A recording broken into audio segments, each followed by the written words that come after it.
Hello, everyone, and welcome to BodyBags. I'll be your reviewer for today. I'm Lonnie from Terra and Tats, and yeah, you already know.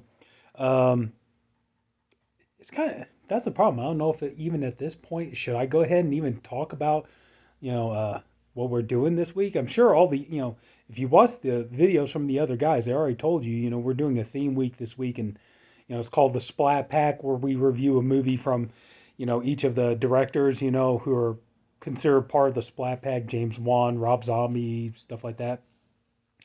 I decided to do an Alexandre Aja movie, and this one is a little bit different from what you're used to seeing from him. This is from 2013, and the movie I picked is Horns. As you see, Daniel Radcliffe. This is his post Harry Potter, and honestly, this is genuinely a really good movie, and I would recommend it. I will say this right up front, though: if you're going into this movie, now I said Alexandre Aja. Now I know what movies you think of when you think of Alexandre Aja. You're thinking High Tension. You're thinking Hills Have Eyes remake, Piranha remake, Maniac remake, stuff like that. You're thinking blood and gore and splatter and all this other kind of stuff. If you're going into this movie expecting that kind of Alexandre Aja, you are definitely going to be disappointed. This movie does not do that. Okay? This movie is based on a book by Joe Hill. And if you're not familiar, Joe Hill is actually the son of Stephen King. So his real name is actually Joe Hillstrom King. So, you know, you're going to find out, I mean, if you know anything about Joe Hill's work, that he's pretty similar to his father, in terms of being a writer. You find out, the apple doesn't fall far from the tree. Whereas, you read a Stephen King book, the book is really about the characters. They always say when it comes to a Stephen King book, um, when it comes to a Stephen King book, it's not about the haunted house. It's about the people who just happen to live in a haunted house. And like I said, the apple doesn't fall far from the tree. Joe Hill writes in a very similar vein to his father. So this story is much more of a more character driven.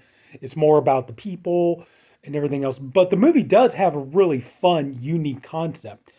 And, and I do think, it really should be given a chance.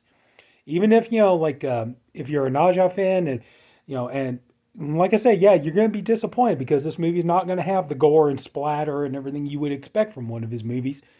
But, you're still going to get a good time and a good film. And I think also, too, a movie like this is actually really, really worth your time and trouble because it shows that Aja, not just, knowing how to create good scenes with great special effects, he also knows to how to this shows that he's able to create character studies and show that he's actually good working with actors and that he can get genuinely good performances out of those actors. So now let's go ahead and we'll get into it. The story is about the main character named Ignatius, who is played by Daniel Radcliffe. And at the very beginning, it is a very interesting concept how they do this story because at the very beginning of the movie, Ig he's accused of raping and murdering his ex-girlfriend Marin, played by Juno Temple, and what you can see there on the back there they are. Okay, but so he's accused of raping and murdering his ex-girlfriend, but they have no evidence or anything like that. But basically, just about everybody in the town that he lives in, just about everybody is convinced of his guilt, and so he's upset and he's trying to deal with it the best way he can, but he's very defensive. And, as anybody, like everybody's accusing you of something you didn't do, yeah, you'd be angry, you'd be defensive and everything else, and at one point one thing that, we come to find out is that Ig and Marin have been together for quite some time. And one thing you found out that is that Ig is not particularly religious, whereas Marin she was a very devoted Christian. And so at one point they're having kind of like a candlelight vigil for her, kind of a memorial for her and her father. You get a really hell of a cast too in this movie. You get not just Daniel Radcliffe, Juno Temple. You also got Uh, Marin's father is played by David Morse. You remember from movies like The Green Mile, The Boys, stuff like that. His father is and mother. His father is played by James Remar. His mother, Kathleen Quinlan. Heather Graham is in this movie. Let's see. I know there are some other good actors in here that I'm forgetting, but yeah, you actually have a pretty good cast in this movie. So anyway, Marin's father is saying that he is convinced that Ig is the one who killed his daughter and stuff like this. And so he comes up, and one of the friends, it turns out that Ig and Marin, they had this close group of friends, and that included his brother and stuff. And then, so one of the friends is talking to him, and he's upset. He's drunk, he's upset, and everything else. And he's looking at, like, a lot of the kind of like Christian, like the crucifixes, things like this, and everything. And of course, like he's hurting, he's grieving, like a lot of people do. And he starts going on a rant. He's going about, like, it makes no sense. It's like, if this God was real and everything else, why didn't he be there for her? She put so much faith into this and all this. Where was he when she needed him? When she was scared and in pain and suffering, and why wasn't he there to help her and get her out of it and all this stuff? And just basically bashing God. So the next morning, he wakes up and he starts seeing these horns starting to grow out of his head and stuff. And it's really, really, it's kind of interesting, because then, like, the people that he gets around, of course, he's freaking out. He's got horns growing out of his head. He's not sure what that's all about and everything else. But then on top of it, you get some very funny, dark comic moments, because then the people around him start talking about, like, I want to do this or I want to do that. Should I do that? And he's just like, I guess, I don't care, whatever, stuff like that. Like the girl he had a one night stand with, there's like a box of donuts, and she's all like, I feel like eating my feelings, should I just, pig out on this box of donuts? Like, I don't know, I guess, go ahead. And so she's sitting there, she's like shoving donuts into her mouth and stuff. So he goes to the doctor, like he's going to the doctor, seeing like what they can do about it. The doctor puts him out and all this kind of stuff.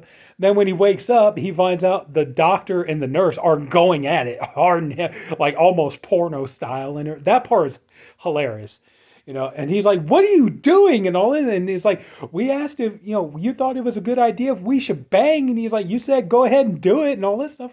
And then like at one point he's in the waiting room, and like the woman that he's sitting next to is, she starts talking about, like, I'm having an affair with my tennis instructor and he's black and all this stuff. And she starts using racial slurs and all this kind of stuff. And basically what it is, he starts seeing like people's true nature coming out and everything else. And at one point, like Heather Graham's character in this, she's, her deal is that, she said that she was a witness to the murder, and she saw him, kill Marin and all. And so when he goes and he comes across her, she, because he's got the horns, like, it's almost like, Wonder Woman's lasso, like she gets the lasso and stuff and makes everybody tell the truth. These horns make everybody reveal their truth and everything. And so she talks about, like, and she comes right out and she admits she's lying about it. She knows damn good well, like, she didn't see anything, but she's doing this to get attention. It gets people to pay attention to her and all this kind of stuff. She even talks about, like, now I'm considering the possibility of doing a sex tape and all that kind of stuff. And the thing is, I think if Heather Graham says, I'm thinking about doing a sex tape, imagine the line of men that will line up, and women too. The line of men and women that would line up to do a sex tape with Heather Graham, yeah, that would be a pretty damn long line.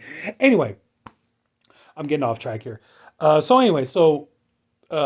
he does come to find out, though, it's pretty interesting. It's like, because you start off at the beginning of the movie, Ig starts off as this kind of character. You're not sure if you're supposed to like him, and he does kind of come off a bit, like just unlikable.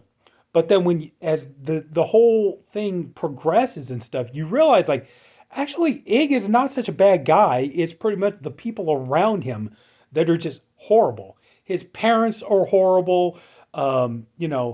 these friends are horrible. His own brother is terrible. He comes to find out like even though Ig and Marin were in this relationship and stuff, that like all of his friends were doing everything they could to try to destroy their relationship, because his guy friends all wanted to get with Marin. They all wanted to have a shot at her. Even his own brother was trying to get them to break up so that he could have a chance with her and stuff like this. And it's just like, wow, it's like, nobody could respect their relationship or their love for each other and stuff like this. And, come to find out, like his parents, his parents are just nasty people. Like everybody is awful and everything. And so he's all like, okay, you know what? He's like, now I got these horns and stuff like this. And at one point, he goes to Marin's father, and he's talking about like they find a common ground, and his father comes to realize like, Ig, is like, I realize how much you really love my daughter and you cared for her. You never would have done anything to hurt her and stuff like this. And he's all like, this is what, but this is what she believed. And, she believed in Christ and all this other kind of stuff.